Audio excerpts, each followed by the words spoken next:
Hey, everybody, welcome back. This is GRE Bytes. I'm Davis, an educator with over 10 years of experience. And I'm Orion, the founder of Stellar GRE. And we're here to bring you your weekly bite-sized episode on GRE prep and grad school admissions. Check out our top-rated GRE self-study program at stellargre.com and use the code BYTES for 10% off all memberships.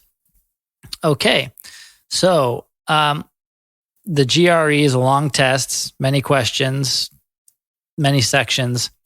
Simple question here. Do you need to answer every question? What's the consequence for not answering questions? Yeah, great question. This comes up a lot in beginner students. So first of all, there is no penalty for not answering a question.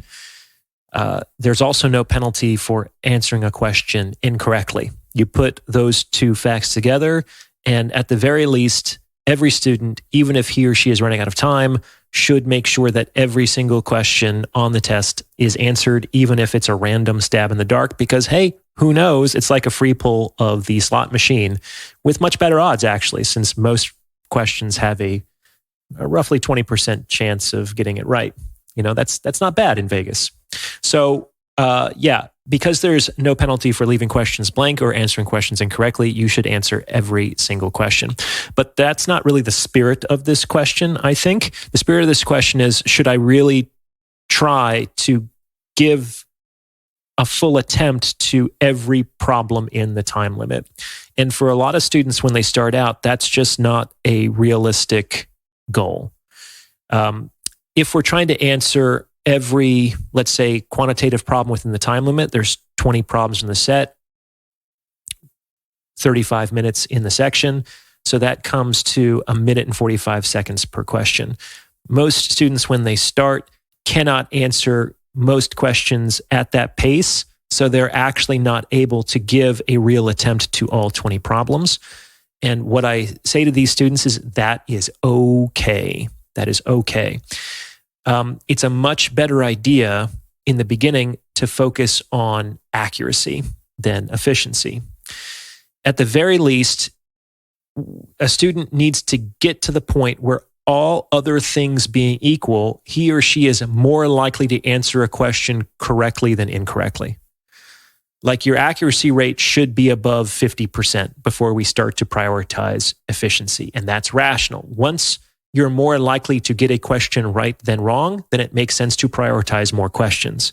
But until that happens, you need to focus on getting the points that you can get. And I've worked with students who have answered 0 questions correct on their initial diagnostics. So we're really running the gamut here. This podcast is going out to folks like that, and they're also going out to hotshots who are getting 19 out of 20 correct already before they reach out to me.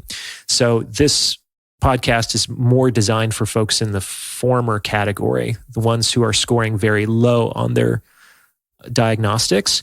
And part of the reason why they're scoring low is they're still trying to keep up that pace. These folks need more time per question, and that's okay, because they need to be getting the points first before they focus on answering more questions within the time limit.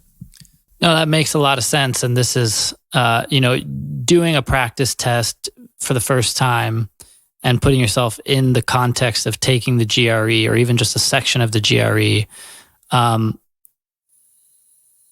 can totally see the reality of that, of saying, okay, I've got 35 minutes. I got to finish all 20 questions. And then I'm just half-assing each question because I think I need to get to every question. And then I haven't really actually learned how to do the test better at all. Whereas the strategy you're suggesting is, like you said, is a little more rational, which is that if I sit down and focus on actually getting the question right, then I'll have a better foundation for what I need to improve in order to actually get the target score that I want.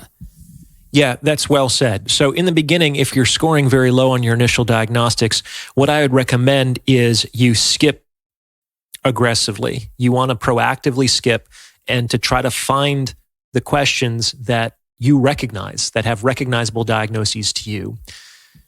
These could be questions that you already feel naturally competent to solve, or they're questions that you've reviewed in the Stellar program.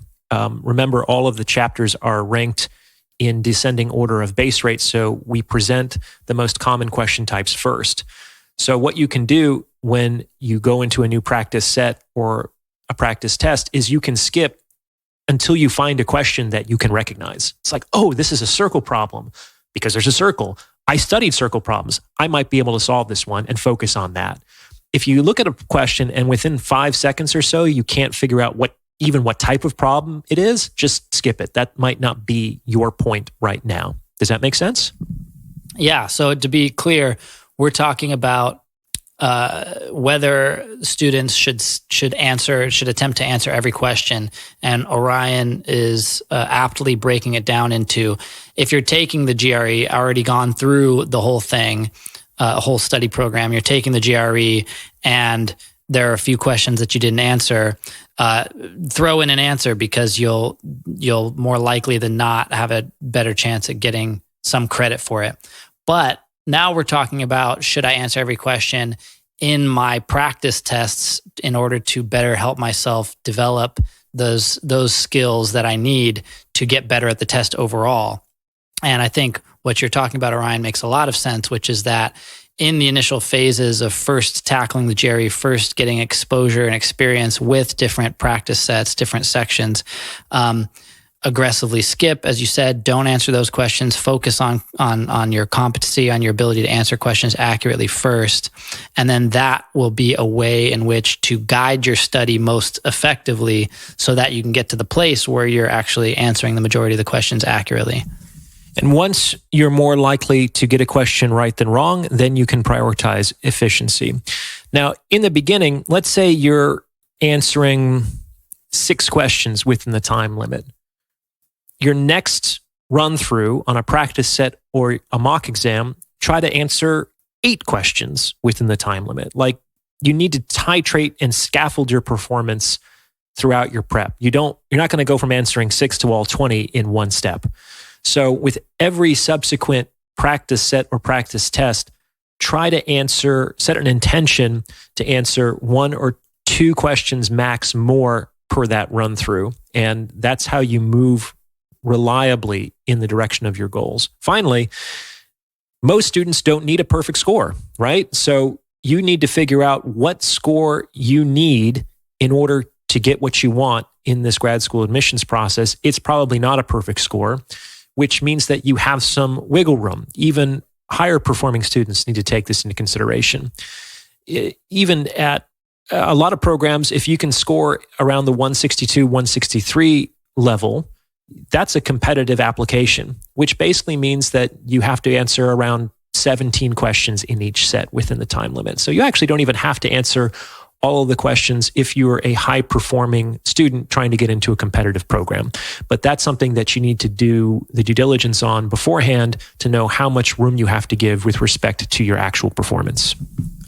I appreciate that fresh perspective as well in terms of taking the final test relative to what program you're trying to get into.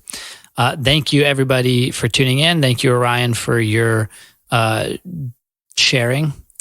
We'll be back next week for another bite-sized episode of Jerry Bites. If you have a topic you'd like to discuss on a future episode, let us know at stellargre@gmail.com.